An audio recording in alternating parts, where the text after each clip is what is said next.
Nicole Borromeo ay nanalo bilang third runner-up sa Miss International 2023 na itinanghal sa Shibuya, Tokyo, Japan noong October 26. Siya ay isang magaling na interior design na taga Cebu City. 7 feet ang tangkad.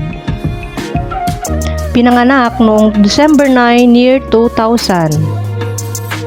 Nagsimula siyang sumali sa mga pageant sa taong 2017 pero mas nakilala siya sa Itbulaga dahil sumali siya bilang Miss Millennials Philippines at siya ay nanalo doon. At dahil doon, kinuha siyang Sinulog Festival Queen noong 2019 sa Cebu City.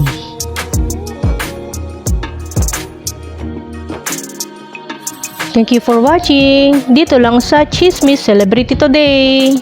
Bye!